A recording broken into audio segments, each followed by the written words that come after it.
Каждый силен настолько, насколько быть сильным ему позволяет окружающий мир. Каждый свободен настолько, насколько свободным он сам себя ощущает. Махатма Ганди. Добрый вечер. История человеческой цивилизации с периода образования социальных формаций отражает конкуренцию централизованных обществ. Территориальные этнические образования, которым удалось на протяжении длительного времени выдержать эту конкуренцию, приобретали силу и влияние и, столкнувшись с себе подобными, затевали военную или дипломатическую игру, оказывавшую давление на все окружающие народы. История малых этносов – это история выживания в условиях неослабевающего давления политического, культурного или просто бытового со стороны окружающих народов. И только народы, которые обладают развитой системой оценок соотношения собственных культурных достижений с достижениями окружающего мира, способны выжить в этой борьбе, обогатившись при этом заимствованными и адаптированными ценностями. Умение правильно оценить историческую перспективу и выгодно определить в ней собственную роль – это необходимое условие развития любого малого народа. А если при этом он, будучи втянутым в фарватер исторического пути более крупного и развитого государства, сумеет еще и избежать негативных для себя последствий, это обстоятельство сыграет роль достаточного условия. Это непростая задача, и, к сожалению, не всегда перспектива развития имеет реально очерченные формы. Сегодня поговорить на эту непростую тему любезно согласился директор департамента печати и информации Министерства Чеченской Республики по национальной политике, внешним связям, печати и информации Ислам Хатуев.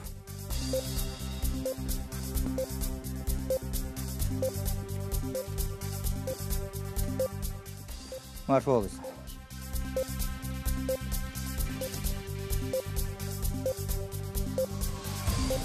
Сегодняшняя тема ислам для вас, как для историка, наверняка должна быть ближе, чем мне.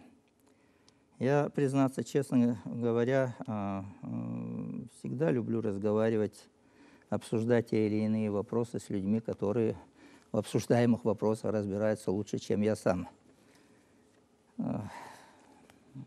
После Петровского прорыва в Северную Европу в начале XVIII века Россия предпринимает ряд политических и военных акций в отношении Османской и Персидской империй. С этого времени начинается противостояние российской, расширяющейся, набирающей силы Российской империи с Британской империей, а конкретно с Ост-Индской торговой компанией, с этим государством в государстве, со своей финансовой системой, со своими дипломатическими функциями. Ост-Индская торговая компания всячески поддерживала в череде русско-персидских войск шахскую армию. Впоследствии эта поддержка распространялась на османские войска и материально, и инструкторами. Всячески агрессия против Российской империи поддерживалась со стороны Британской империи с целью не допустить Россию в Переднюю Азию и на Дальний Восток. И было бы странно предположить, что коренные народы Северного Кавказа останутся вне зоны влияния Османской империи и руководящей ею Британской империи. Ко всему прочему, распространившееся исламское вероисповедание на народы Северного Кавказа дали возможность Турецкой империи делать ставку на конфессиональную общность. The Great Game. Большая игра или турниры теней. Империалистическое соперничество между Британской и Российской империями за господство в Центральной Азии. Авторство термина «большая игра» приписывают Артуру Канолли, офицеру британской секретной службы.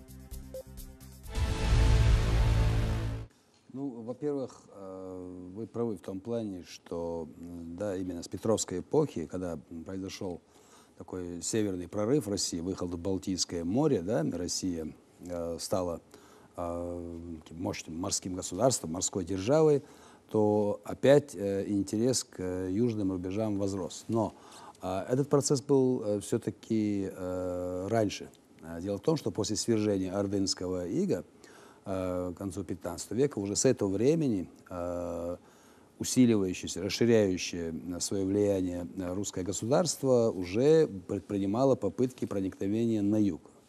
Другое дело, что в это время как раз-таки в 15, особенно 16-17 веках, там, в общем-то, можно сказать, господствовали все-таки две другие региональные державы. Это Османская империя, которая к тому же еще и в 16 веке переживала свой период наивысшего могущества. Да и сефевидский Иран, шахский Иран, тоже как раз-таки период могущества приходится на тот же 16 век. И вот эти две державы, они соперничали именно за обладание Кавказом. А вот 18 век, почему он стал таким рубежным веком? Потому что, во-первых, Россия одержала в 70-х, 80-х годах 18 века ряд блестящих побед над Османской империей в русско-турецких войнах, да? Овладела Крымом, выбила турков с Крыма, распространила свое влияние в Закавказье, в частности в Грузию, да? И появилась такая территория, такая полоса от, скажем так, образно говоря, Каспия до Черного моря, да, ну, скажем, неподконтрольная этим трем великим региональным державам, да. То есть начинается борьба именно за Северный Кавказ. И его роль в этих глобальных планах, в том числе и в планах вот, великих мировых держав того периода, она возрастает. Вы упомянули Ост-Индскую компанию, да, это действительно такой феномен в колониальной политике европейских держав. Это торговая компания, которая имела свои войска, свой мощный флот, имела своих резидентов по всему миру практически, да, и захватывала какие-то страны, но не под маркой, скажем, да, там, Британской империи, да, а вот как будто торговая компания захватывает какие-то территории. А дальше уже туда подтягивается администрация колониальных британских войск, и эта территория становится уже официально колонией Британской империи. Вот такая на них были возложены еще дипломатические функции вот на эту в том-то и компанию. дело, да, вот торговые, финансовые, дипломатические, военные и политические. То есть, ну, это, скажем, такая уникальная такая машина для захватывания колоний по всему миру. Они начинали с каких-то торговых факторий, казалось бы, такое безобидное дело, да, приезжают купцы, открывают торговую факторию, где-то начинают торговать, а потом уже происходит второй шаг, третий шаг, четвертый шаг, и в конце пятого, так условно говоря, шага эта территория становится владением Британской империи. Но в этом плане, вы знаете, англичане, хотя они в этом направлении опередили многие другие державы того периода, но они тоже не были оригинальны. Такие методы использовались и, так сказать, появившиеся уже к 70-м годам только 19 века Германской империи, молодая империя, которой тоже нужны были колонии, да, она тоже проявляла интерес, особенно в африканском регионе, да, и тоже то же самое пытались сделать и итальянцы, объединив свое государство в единое, тоже в поиске колоний, да, и французская империя тоже частично, когда они посылали своих так называемых авантюристов, которые захватывали какие-то земли, и только когда укреплялись там, потом появлялись уже администрация колониальной власти той державы, которую эти авантюристы представляли. Но какая разница, кто они будут, торговцы, называются торговцами, или там путешественниками, там, или кем-то, не знаю, геологом, или кем-то еще. Главное, что он захватывает территорию, а потом там появляется либо германский, либо британский, либо итальянский, либо испанский, или какой-то другой флаг, эта территория становится колонией. И в этом отношении европейские страны, они проводили, в общем-то, такую схожую политику. Но все-таки я вынужден с вами согласиться, что Северный Кавказ – это немножко другая история, чуть-чуть другая история. И вы правы, что затронули и религиозный фактор также. Потому что Османская империя использовала этот фактор, причем, как говорится, по полной программе. Потому что Россия, как вновь укрепляющаяся становящейся мировой державой в течение 15-16 веков, 17, особенно в 18 веке, когда стала уже называться официально империей, это была православная держава, как покровитель православных народов, и в том числе Европы, и Востока, и так далее. А тут Османская империя, султаны которого носили титул какой? Халифа. То есть султан плюс халиф, мусульман. И, конечно, вот это им помогало в плане ведения своей пропагандистской, идеологической работы среди народов Северного Кавказа, подавляющее большинство из которых приняли ислам. Но опять-таки, сейчас мы не будем уходить в дебри, как это происходило и насколько этот процесс затянулся, но в любом случае к концу XVIII века большинство жителей Северного Кавказа, они были мусульманскими. И Турция этот фактор использовала. Вообще, я скажу одну вещь, я не говорю, что открываю Америки, но тем не менее, использование малых народов в своей глобальной колониальной политике мировые державы всегда пользовались двумя главными факторами.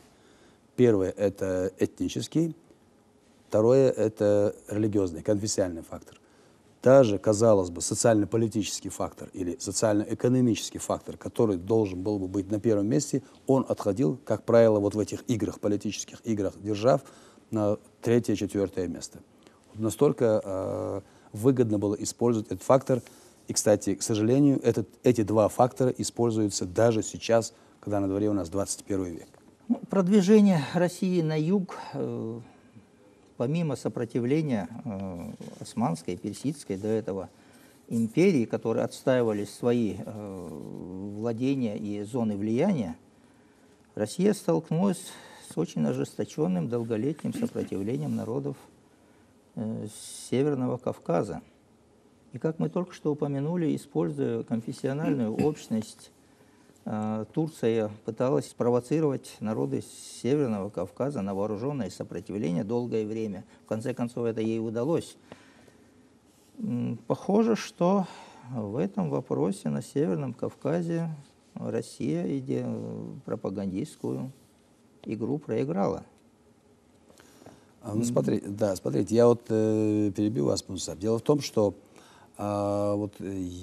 прежде чем мы скажем об этой войне, самой Кавказской войне, апогей которого приходится на время Мамата Шамиля, я согласен с этим, но у нас очень много примеров не только культурных, каких-то экономических, торговых, хозяйственных отношений между северокавказцами и Русью, и Россией, собственно, но и совместных ратных дел.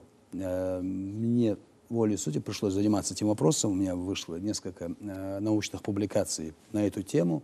Дело в том, что еще со времен Хазарии, потом времена, скажем, Александра Невского, Андрея Боголюбского, времена, скажем, борьбы против польских, шведских интервентов, период смутного времени, то есть история этого ратного сотрудничества между русскими и чеченцами, скажем, она имеет глубокие корни. Сейчас модно говорить всем, модно, как я имею в виду, документально подтверждены там источники, 16 века, посольство в Москву, Шейх Мурза Окотский, вот это все эти присяги и так далее, и так далее. Это известная такая тема, она много раз обговаривалась, но до этого тоже были эти контакты и связи. И 16 век, он еще и тот век, когда на Тереке и ближе к Сунже появляются казачьи поселения, когда горцы, чеченцы и другие народы Северного Кавказа выстраивают свои отношения с казаками. И они были в основном какими? Куначескими. Горцы и казаки перенимали друг другу какие-то обряды, обычаи, что-то из культуры. Были кунаки, дружили, даже были родственниками и так далее.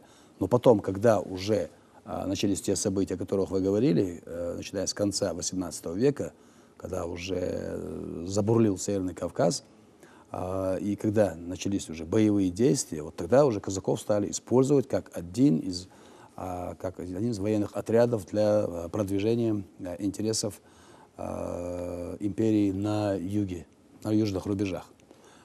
И, конечно же, пришлось столкнуться с Османской империей и шахским Ираном. И это не мудрено, потому что турки здесь также имели, во-первых, свою выражаясь современным языком, агентурную связь и сеть. Во-вторых, они засылали сюда людей, миссионеров засылали людей, которые говорили о том, что там в Стамбуле есть, да, повелитель, халиф, который управляет там, да, и который окажет вам помощь и так далее. Вот, и это тоже в какой-то степени могло влиять на умы людей.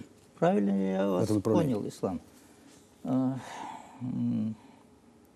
Логика территориальных экспансий такова, что поначалу предполагает очень лояльное отношение к коренным народам.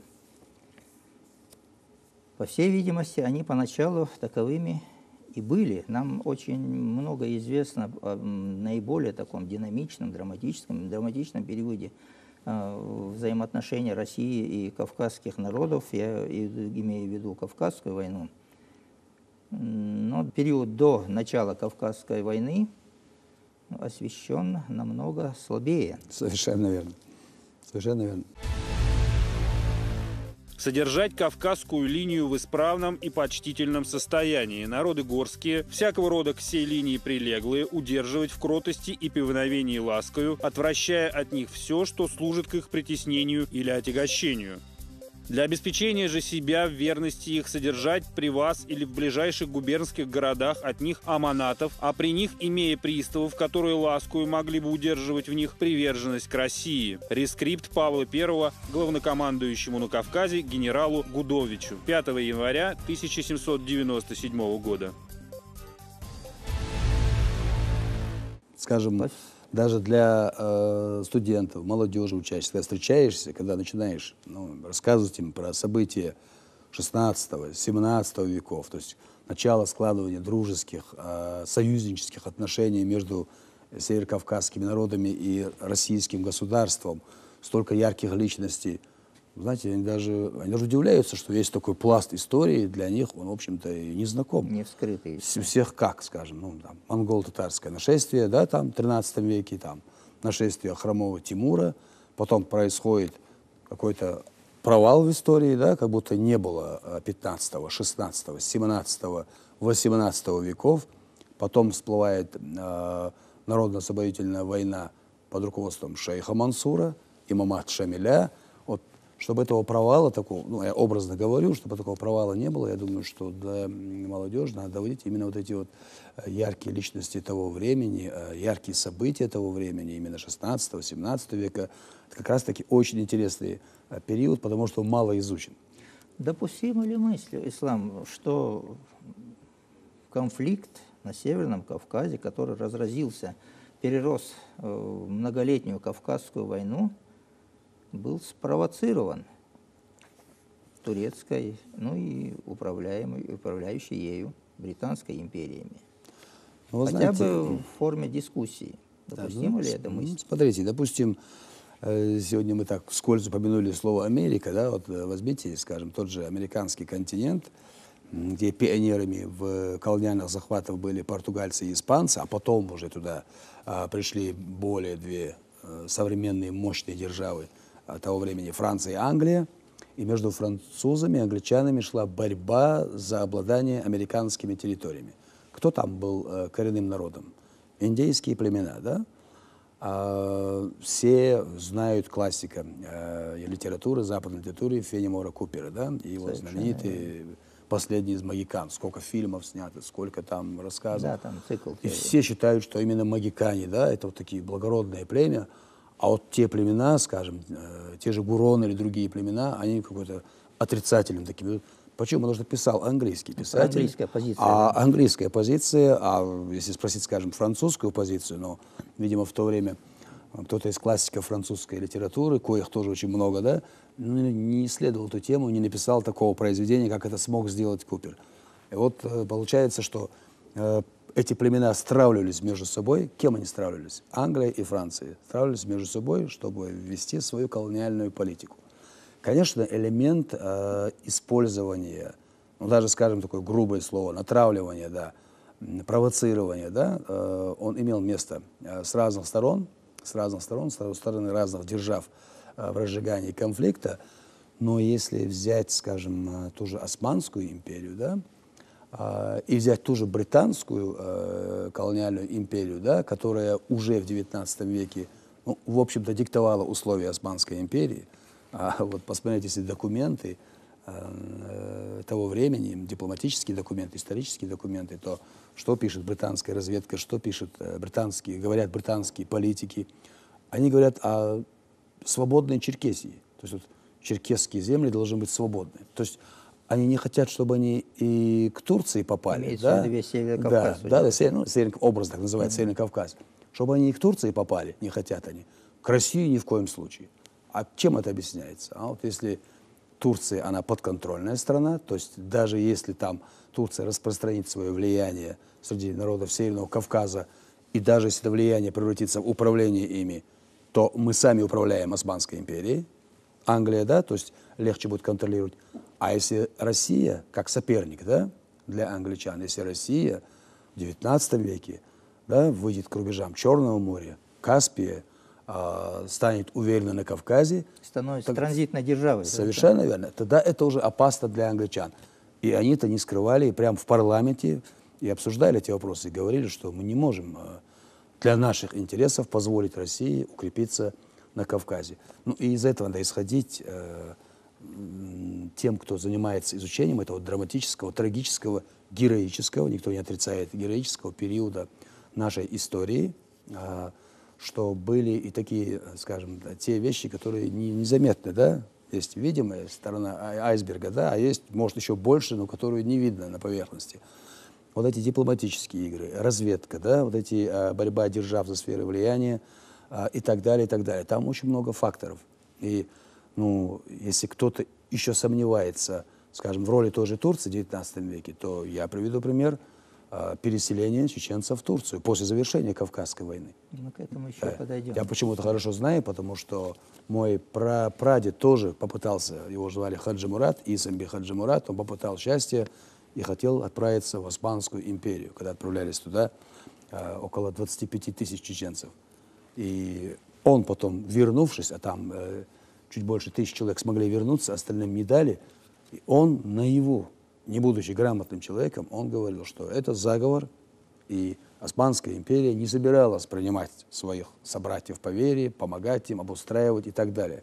Их, наоборот, расселили на каменистой земле, бесплодной земле, не помогали, а наоборот еще и преследовали. А с этой стороны закрыли царские войска, возвращение чеченцам обратно на свою родину. То есть вот вам, понимаете, какой пример. Англия наиболее обеспокоена не судьбой, скажем, кавказских народов, а тем, что османское влияние, да, на Северном Кавказе для нее желательнее, как контролируемый, да, хищник, да, скажем так, чем соперник в лице, набирающий силу российской державы. Вот в чем проблема была для британской дипломатии. И вот хотелось бы немножко остановиться на непосредственной поддержке, такой провокационной поддержке британцев вооруженных выступлений северокавказских народов. В этой связи пресловутое дело Виксен. Если не ошибаюсь, 1836 год в районе нынешнего Новороссийска была захвачена британская шхуна Виксен. Виксен, да. Которая запала мне в память, вот эта вот восьмерка, на борту которой было 8 крупных орудий, 800 пудов пороха, это в пределах 13 тонн, довольно солидный заряд, да. И большое количество огнестрельного холодного оружия, предназначенное для повстанческого движения северокавказских горцев. Эта ситуация имела очень большой резонанс, вызвала очень резкий всплеск политической активности в Лондоне. Даже на парламентских заседаниях вставал вопрос о правомерности вхождения Черкесии, как они ее называли, под юрисдикцию России. Покорение Кавказа было бы самым смертельным ударом для будущей независимости Турции, и поэтому сохранение свободы Черкесии представляет первостепенную важность для Англии. Английский посол в Константинополе Джон Пансобли министру иностранных дел Генри Джону Темплю Пальмерстону. Константинополь, 6 февраля 1836 года. Ну, вот тот факт, который вы привели, имел такую огласку, и это был вообще-то международный скандал, куда были втянуты очень высокие лица и очень крупные великие державы того времени, да, арест военного судна, принадлежавшего Британии, Виксена. И когда узнали, что там оружие, куда это оружие доставлялось? Это оружие доставлялось черкесским племенам, которые начали уже к этому времени вести вооруженную борьбу против России, да? Против продвижения царской России на Северном Кавказе. 1936 год, не забывайте, что это уже 2 года с того времени, как имам Шамиль был провозглашен имамом, да? И имам Шамиль, правда, это будет чуть позже, к концу 30-х, начале 40-х годов, распространил свое влияние не только в Нагорном Дагестане и практически во всей Чечне, но и на черкесской территории, в северо-западной части Северного Кавказа, то есть, ну, мы называем, да, это адыгский регион. О кавказских народах, как и о других малых народах, Британия не заботилась. Более того, не знаю, где-то, может, даже и цинизм проходил иногда у британских политиков, когда они говорили, что есть только интересы Англии. И это самое главное, это и мораль, это и закон, это и все. Суть вопроса не в том, имеет ли Россия право владеть Черноморским побережьем, а в том, выгодно ли это нам. Британские интересы превыше законов и справедливости, ибо они и есть закон и справедливость. Сэр Томас Эдвуд. Выступление на парламентских дебатах Палаты общин, 1838 год. Еще один момент. Та же деятельность Ермолова. Она еще до сих пор, хотя это имя на устах у кого-то с осуждением, у кого-то с восторгом, да, но этот генерал-палач, он-то, в общем-то, спровоцировал ситуацию. Вот его походы, возьмите, скажем, в 1839 году Чечня присоединяется к имамату Шамиля, да? Ну что было до этого? Что было до этого? 10 лет это резни, экспедиции, карательных походов Ермолова. Потом экспедиции Розена, Фези, военачальников, да, на территории плоскостной Чечни. Потом появляется имам Шамиль, и начинается ожесточенная вооруженная борьба кавказцев против царской России. Само затухание конфликта, вот когда уже к концу 50-х годов, когда чеченцы стали отпадать от имамата Шамиля, как происходило? Возьмем, скажем, деятельность того же князя Борятинского, да, который начал вести разъяснительную работу среди горских общин, в том числе и среди чеченских, ну, скажем, предводителей, людей, которые, да, ну, мнению которых прислушивались. То же самое выход на наибов, да, того же Шамиля. То есть началась какая-то дипломатическая, да, какая-то такая работа, и результат был сразу налицо. Та ермоловская тактика, что чеченцы понимают только язык там, силы, да, что их можно только там задавить и так далее, она не сработала. Она не сработала. Почему? Потому что уже позже, и благодаря мирным проповедям великого устаза Кунта Хаджи, и благодаря более тонкой политике того же князя Борятинского, да, вот удалось все-таки погасить это пламя этой войны.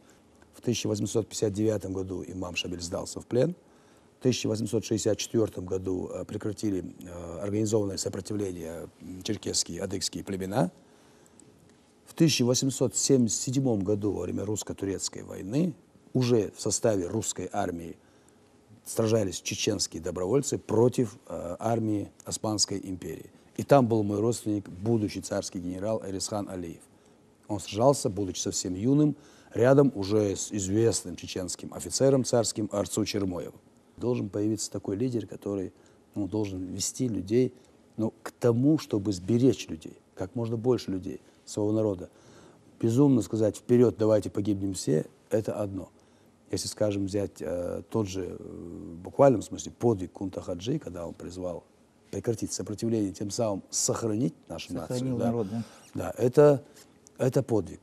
Если, скажем, Ахмад Хаджи Кадыров, да, когда уже была критическая ситуация, да, когда уже, ну, я уже имею в виду современную нашу историю, новейшую, да, когда уже народ опять оказался на грани вообще жить ему или не жить, тоже призвал людей, что прекратить вот эту бойню, да, и начать строительство нормальной, мирной жизни. На середину XIX века приходится наибольшая активность британского вмешательства в северокавказские дела. Я так думаю, что одним из факторов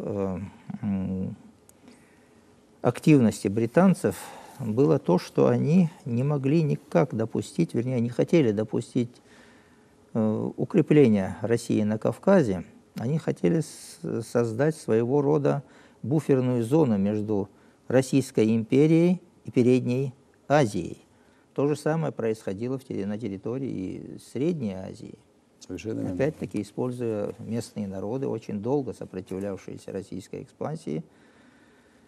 Ну, а о любви единоверцев к чеченским и адыгским эмигрантам действительно можно очень долго говорить. Об этом мы судили, о любви и уважении, в кавычках я имею в виду.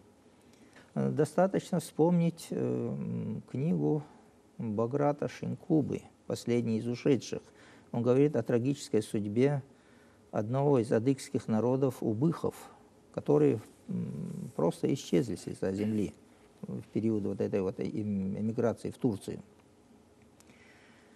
Ну и, наконец, в XIX веке премьер-министр Великобритании лорд Пальмерстон, о котором вы только что упомянули,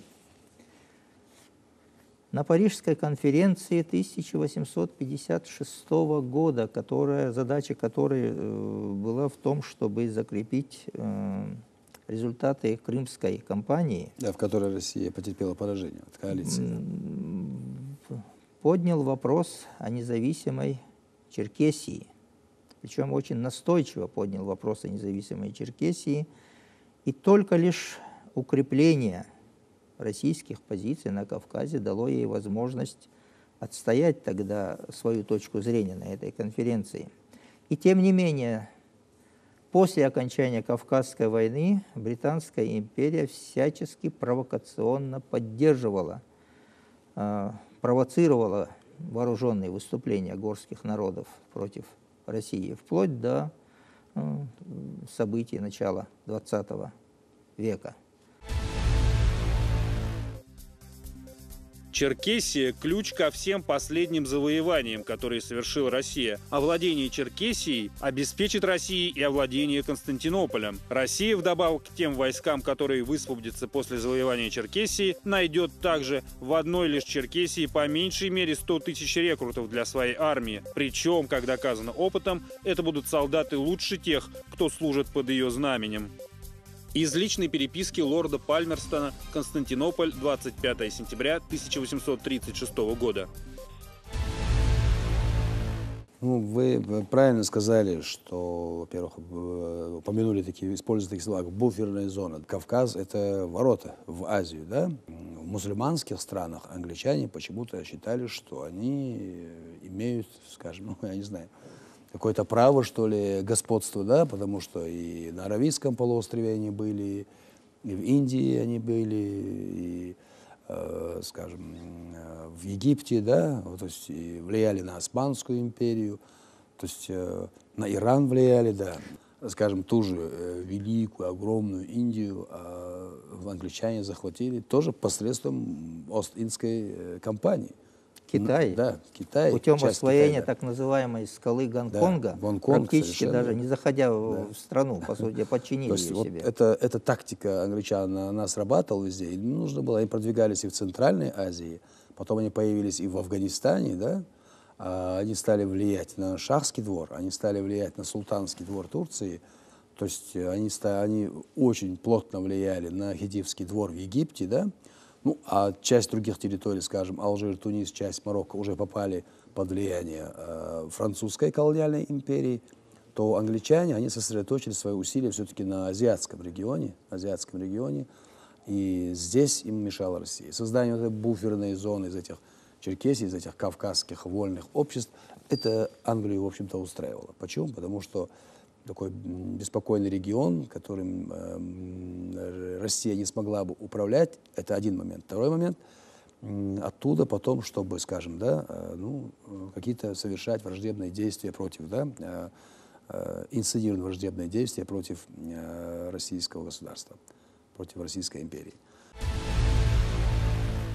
Едва ли не самым характерным признаком русской внешней политики XVIII и XIX веков является постоянный антагонизм с Англией, то обостряющийся, то смягчающийся, но неизменно проходящий красной нитью через всю историю международных отношений России, в особенности по азиатским вопросам. Из отчета Министерства иностранных дел России за 1906 год. Трагедия, которую, может, уже неоднократно сегодня упоминаем, переселение адыгских народов, чеченцев, да, в Османскую империю после завершения Кавказской войны, это действительно великая трагедия. Это трагедия, во-первых, обмана людей, да. Лорис Меликов, Муса Кундухов, которые обещали там, что там их ждут там, да, с распростертыми объятиями там, да. Султан турецкий, да, там, мусульманин, да, ждет их там и так далее. Это разочарование людей, обман этих людей. Это одна трагедия. Другая трагедия – гибель людей, как вы сказали. Вы привели пример очень такой яркий. Убыхи, шапсуги, другие адыгские народы, да. Ну и еще один момент. Дальше уже, когда эти общины там, худо-бедно расселились, да, потом Османская империя сама потерпела сокрушительное поражение в Первой мировой войне и распалась, да, рассыпалась просто. И чеченские общины, черкесские общины оказались в составе разных государств, будь то Иордания, там, Ирак, там, да, Сирия, Палестина, Египет, Турция, да, собственно, и другие арабские, мусульманские страны. И потом уже когда на дворе был 21 век, от потомков вот этих людей, да, опять, уже, скажем, не только Англия, да, скажем так, но и Соединенные Штаты уже пытались опять использовать в какой-то геополитической игре. Стал вопрос о геноциде, там, да, северокавказских народов, там пытались провести какую-то конференцию всемирную, да, потом это пошло в средства массовой информации, когда они пытались раздуть из этого, да, раздуть, это одно, да, скандал из этого. Другое дело использовать политически. И третье дело, для чего это использовать? Опять-таки, для чего? Сейчас есть адыгейцы, сейчас есть чеченцы, у которых нет другой страны, кроме России. Это наша страна, Российская Федерация, как и страна других народов, которые проживают в этой стране, коренных народов нашей страны. То есть зачем нам сейчас, да, расшатывать свою страну, используя в том числе исторические какие-то факторы, да, какую-то историческую, копаясь в исторической памяти, да, для того, чтобы расшатывать ситуацию в своей стране, в своей родной стране, гражданами, которыми мы являемся. Готовность тех же самых Соединенных Штатов и их ближайших, их западных союзников вмешаться во внутренние дела России мы наблюдали, наверное, в 90-е годы непосредственно на территории Чеченской Республики. Мы все живые свидетели того, насколько провокационными были якобы очень заинтересованные такие, вроде бы как сердобольные такие акции тех же англичан, тех же американцев и той же самой Турции в отношении чеченцев. Похоже на то, потому что вот эти, как вы говорите, сердобольных, да, вроде бы, казалось бы, беспокоиться, да, о судьбах малых народов. Но опять-таки давайте вот между 19 веком и вот теми трагическими событиями, свидетелями которых мы с вами, Муса, были, мы это все пережили, и эти бомбежки, но мы не видели другой драмы. Какой? Это, наши, скажем, годы Великой Отечественной войны и переселения, да, народа.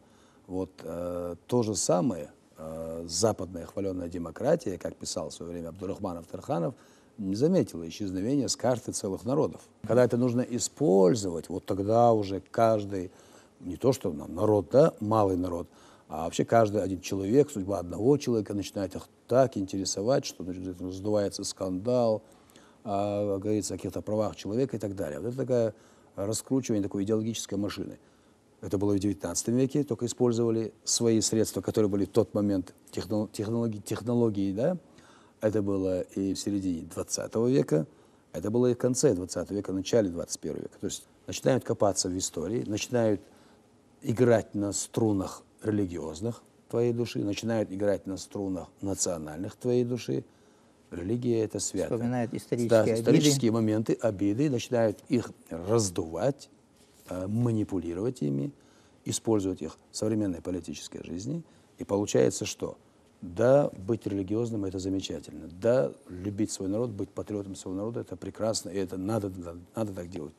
Это все, да, надо знать историю свою, да, надо иметь историческую память, но не давать использовать все эти святые, да, чистые чувства и религию, и патриотизм, да, и память историческую, и знание собственной культуры, собственной истории, любовь к ней, изучение ее, не давать это использовать кому-то в каких-то глобальных играх политических. Играх. Вот в чем вопрос.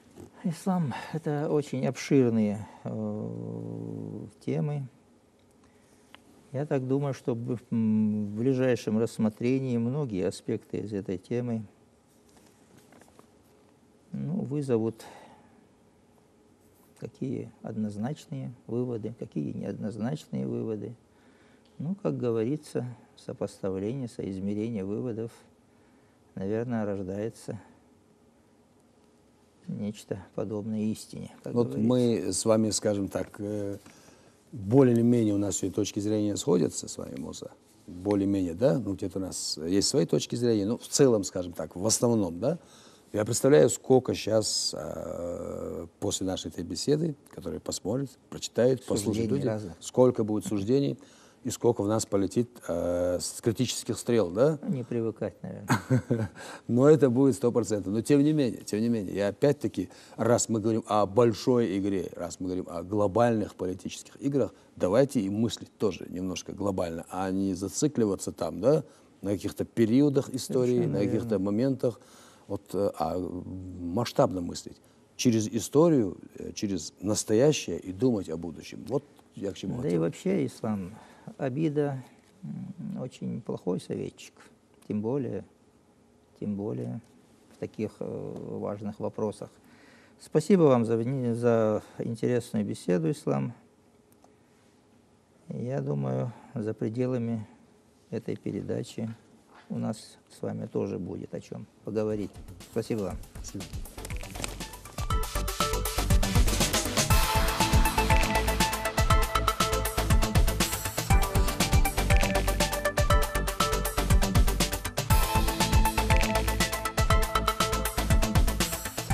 Полиэтничный Кавказ изначально представляет собой сгусток культур и мировоззрений. И в силу этого менталитет коренных народов обязан быть толерантным. Мы на протяжении своего многовекового развития не единожды оказывались на историческом распутье. И, надо признать, не всегда могли правильно оценить перспективу своего будущего. И только благодаря людской стойкости и политической прозорливости национальных и духовных лидеров нам удалось выжить. В национальном персидском эпосе «Шах-Наме» есть легенда о мальчике, который мог видеть то, что у него за спиной. По преданию, он стал первым человеком, способным помнить свое прошлое. И за эту способность был поставлен над людьми. Всего доброго.